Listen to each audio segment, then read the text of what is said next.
Hello, today we are talking about neutral palettes and I'll share with you my favorite ones. With the final ranking, I'm gonna reveal unpopular opinions as usual. I'm sure I'm missing something, but these are the neutral palettes I immediately think of, and they are a lot. And I'm happy to observe that most of my neutral palettes are custom.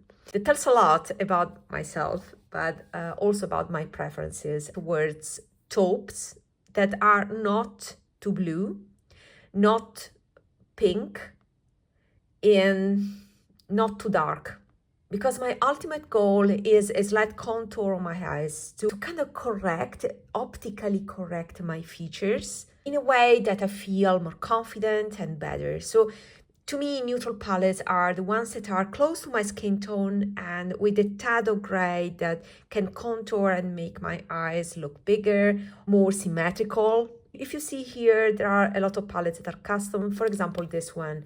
This is a custom-made palette that I arranged into a Nabla case. In this palette here, we have a variety of eyeshadows. One is a depotted Hermès from the Ombre Fumé number 5, I think. This is a great taupe, but not my favorite formula. This is a Divina, so indie brand Divina Cosmetics, and is one of my favorite color, yellow leaning, but not orange. This should be MAC Omega, and this is from Anastasia Stone, so taupes. And I wanted to collect them here because this is my favorite color, but the formula is a bit too powdery. Also, this is a great color, but the formula is standard powder.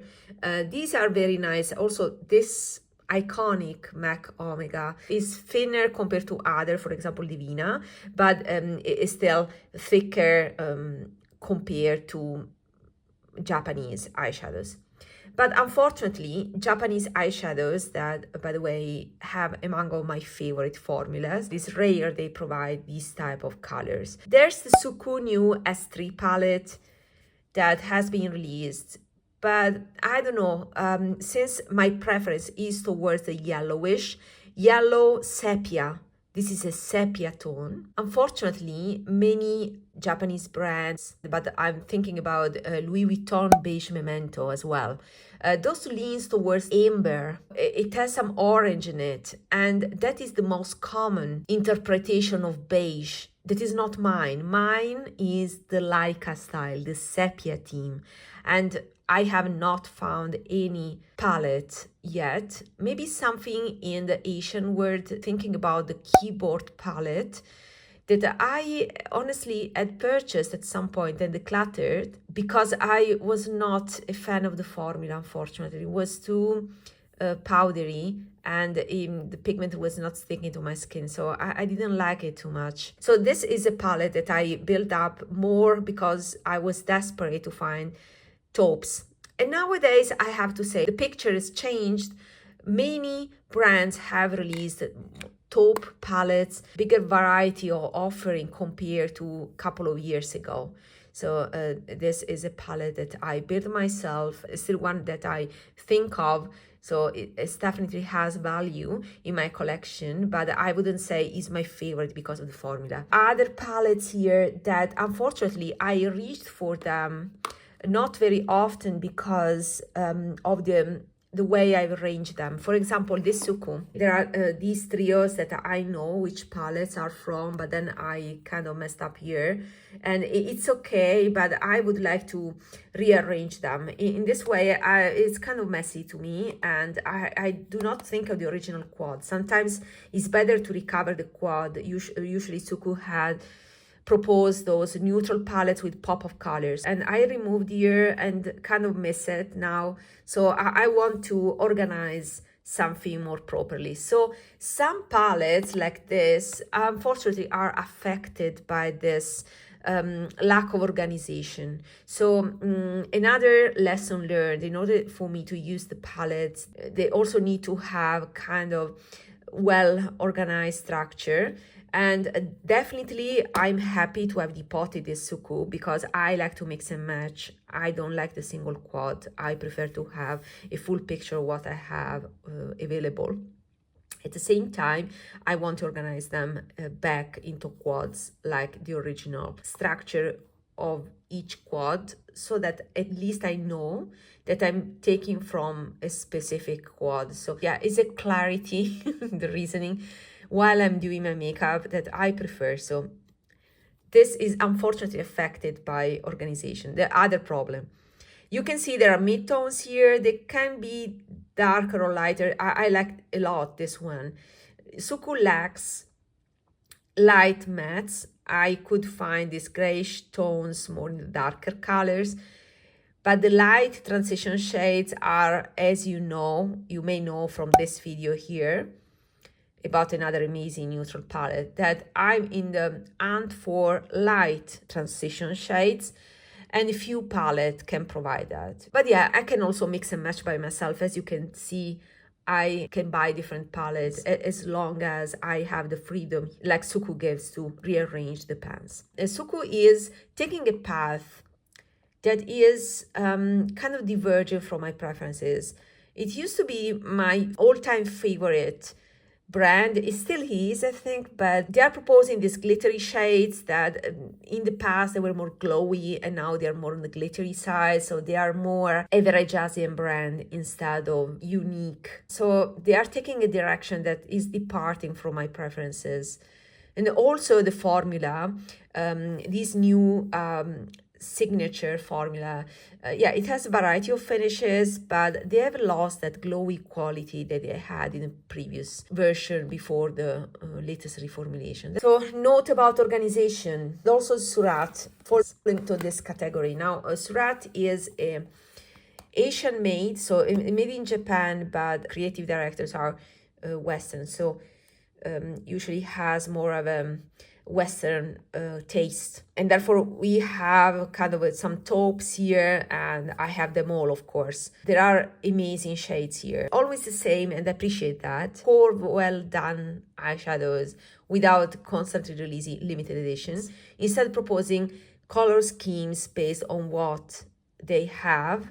It's fantastic. It's a fantastic idea. I will always support that. I need to find a proper rearrangement, because you see it's not a proper palette for this. I have empty space here, and I have more eyeshadows that I cannot fit here because there's no space for any additional eyeshadows. So I need to find a better, more efficient case for these eyeshadows, and this unfortunately prevents me also to pick these up a lot. So more to come. I think I will have some videos about rearranging these in a more efficient way. Talking about the light mid-tones, I had recorded a video already months ago, but I didn't have the energy to edit everything and show you. But in this palette here, I have 2-3 masterpieces. But these are the light taupes that I'm constantly in the hunt for. And these are 2 Inglot eyeshadows. These are 2 singles from one amazing collection that was based on stones. And finally, they had light mattes in these different undertones. There were also the reddish ones, but of course I skipped them. So I decided to pick 2 colors. Quite expensive, on the expensive side. I think I paid €9 each or €8 each, but it's a lot of product. Formula is okay, it's not my favorite. I mean, I much prefer, for example, this Victoria Beckham. Victoria Beckham eyeshadows are, the matte formulation is among the best on the market. I don't know why nobody talks about these in the proper way. These are the smoothest, and you can refer to my videos about Victoria Beckham. I was obsessed by these eyeshadows, and I still are. So this is one palette that I reach a lot. It's true that this Victoria Beckham one tends to be dark. That's why I paired it with these lighter shades by Inglot. These are very rare. That's why I wanted to buy them singularly. And there's only one pre-made palette that has this type of intensity. And we'll talk about it later on. So this is a treasure. It's a very nice palette. Viseart here have 2 examples here. This is a rearrangement from mostly the neutral palette, but also the warm palette because of, you know, the sepia tones I was talking before. So yellow is considered warm. I like yellow without orange. When I don't see red, if there's red here, the percentage is very low. So I like mustards, I like these sepia tones. And this is the first row of the neutral palette with these skin tones. This is my skin tone. I tend to, in winter, I tend to combine these two. And as I progress throughout the year, I can achieve also this color, but these are fantastic to blend out other colors. So this is a staple. And the consideration that I would like to make here is that when I see collections and ranking videos, they truly reflect the year where they are recorded, and it's unavoidable, right? You have a certain amount. Okay, you have certain channels that always say that the best is always the new, and I despise that. But in many videos of favorite neutral palettes, the Viseart neutral mattes is always there, and this has been around for decades. My first Viseart neutral palette was purchased in 2015. I don't have that palette anymore, but I repurchased my Viseart neutral matte twice. That says a lot about the quality, and that is what I want to focus. My ultimate goal would be just having a bunch of eyeshadows that are, you know, classic. If they are classic, it means they are the best over the years. So they are a step above compared to all the other brands, and they stay at the top. So this is what I think about Viseart mattes. And these are the pros. Now the cons. I don't like Viseart shimmers. They have improved the formula, they changed something. They are expensive, I get the point, but I don't like them. So Viseart for me is the mattes. I have all my more customer based palettes half price for sale on my Vinted. Go check it, because I would like to reduce my Viseart collection just because I never use those palettes. They are great quality, but it's just that I have so much that I prefer other shimmer formulas. And the unpopular things are, I don't have true taupes. So this type of desaturation is hard to find in Viseart. And I was very happy to find something in this brow palette, and this for me was well, I was enthusiastic about it, because for me this was the ultimate neutral palette for me, because it has that desaturation, but it's a bit dark. So again, I should pair it with something else, but if I bring out something else like these two, then I have already something to pair with, or I can do a look just with these. So I end up not using this a lot, because sometimes with this palette I look overdone and I'm not using this for brows. So this is the disadvantage. Taupes are rare, they are found in this palette, because in other palettes I found some taupes to be more on the reddish side, just like these two. These two are more on the mauvish red, these are more on the orange side. You see the rainbow here. I have a video dedicated about this. So Viseart is great, but there are some colors that I have to build with color theory, but I prefer to have directly the light colors that I want. So until now, you can see that out of all of these palettes, this is winning, right? Yves Saint Laurent, another great taupe palette, finally, from a luxury brand. This is one of my favorite formulas, again, when it comes to the mattes. And this metallic is fine. This is too glittery. I don't use this often. The problem of this is the same as Viseart. I have this that to me is a little bit too dark. If I want something lighter, this is glittery. And that is the reason why I ultimately don't reach, when I'm in a rush, this palette. Because once I want the lighter colors, I think about this one and I complete the look and I forget to have everything else. That's the disadvantage of this. Other than that, for smokier looks, more in the evening, or if I go out so that I can accept a level of intensity that is higher without being uncomfortable because I have overdone, then I use this palette. So it's not my first choice for this reason. And this is kind of updates and whatever. So you can see that all of these palettes are fantastic in terms of quality and formula. There are some of my favorite formulas here, right? But they have some disadvantages that involve my everyday usage here. The last one that belongs to this category is this by Flower Nose. This is the last Flower Nose palette I still have because I kept a few shimmers and I decluttered most of mine just because nowadays I have taupes, the taupes that I was looking for, I have them from the luxury brands that I love.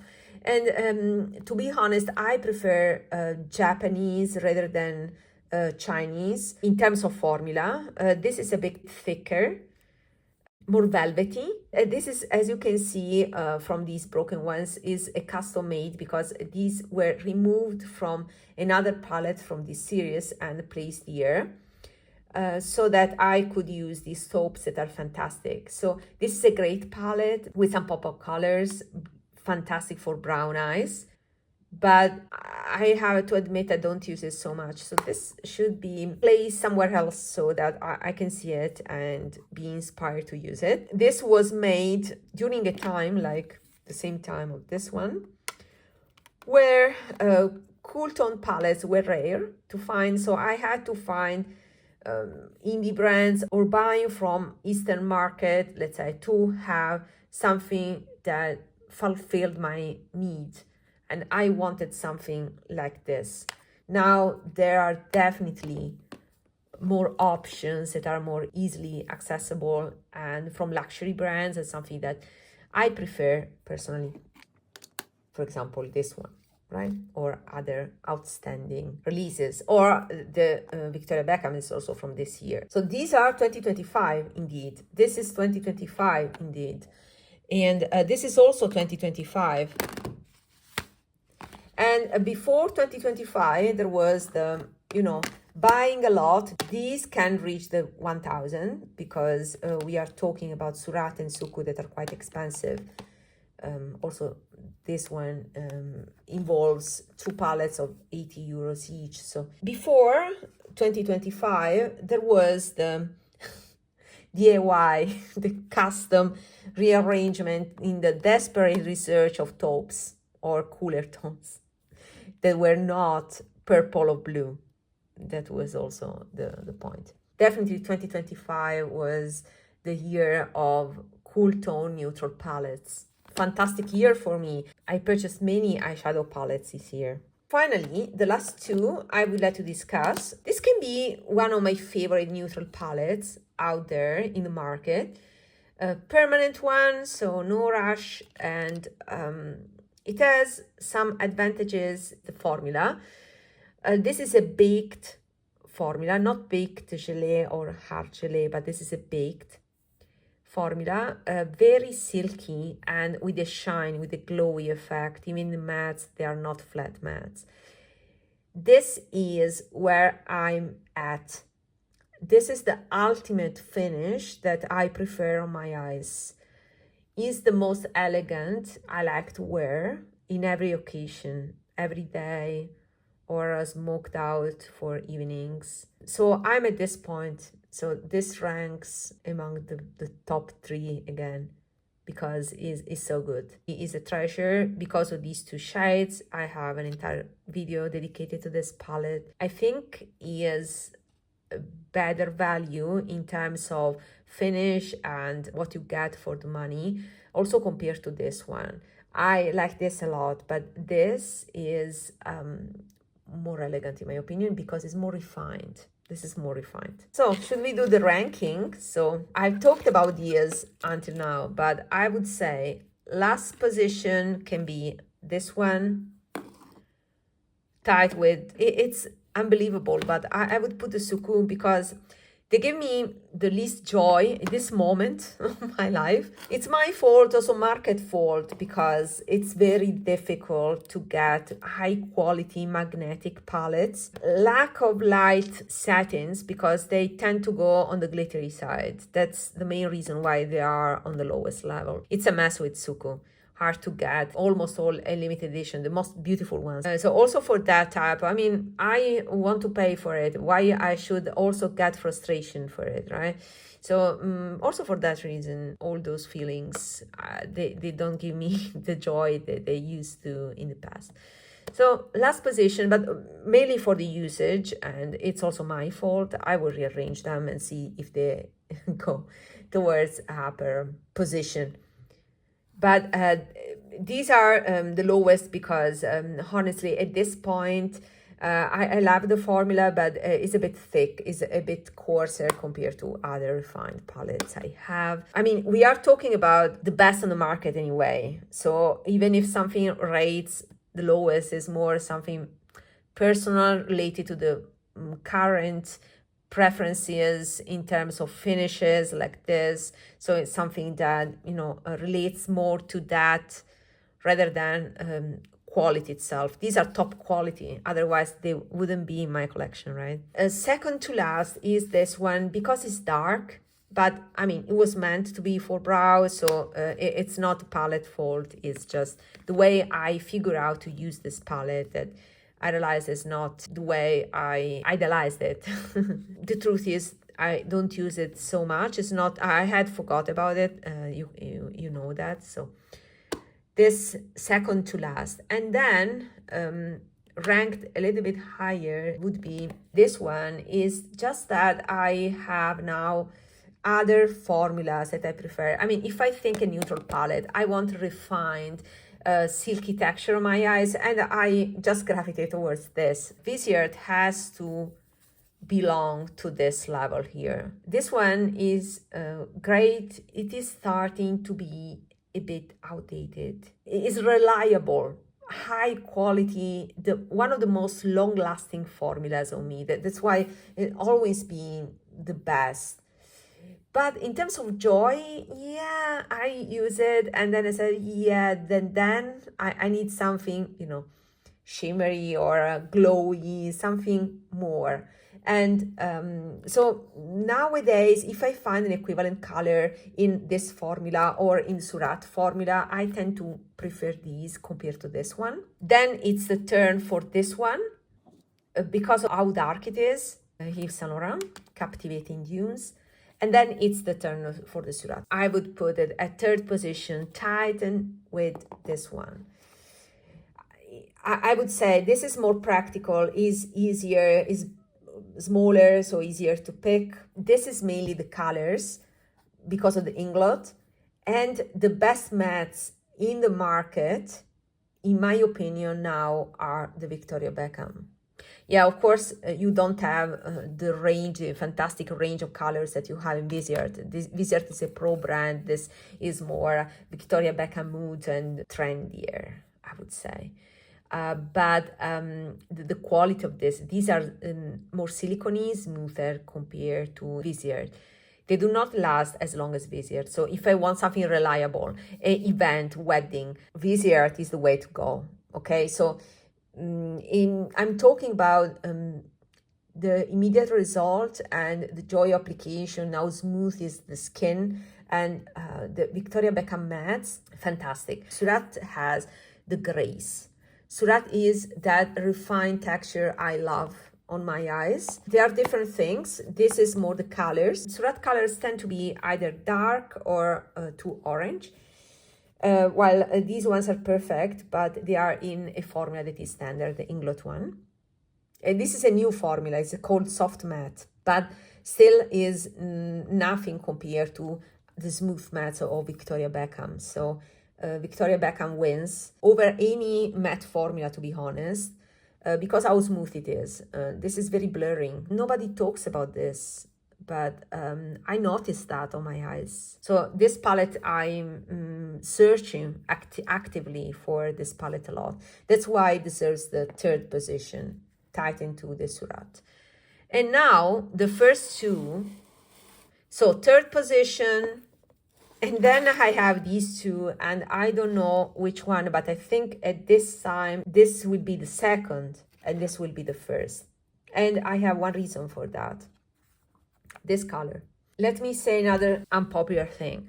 I'm trying to use this constantly every day. To be honest, I'm not trying or forcing myself to use this palette, that is the Byredo Bibliophilia palette. I want to use it. And of course, for this part, and the color that I use every day is this one. You can see it's a yellowish beige on the gray side. It has my name on it, right?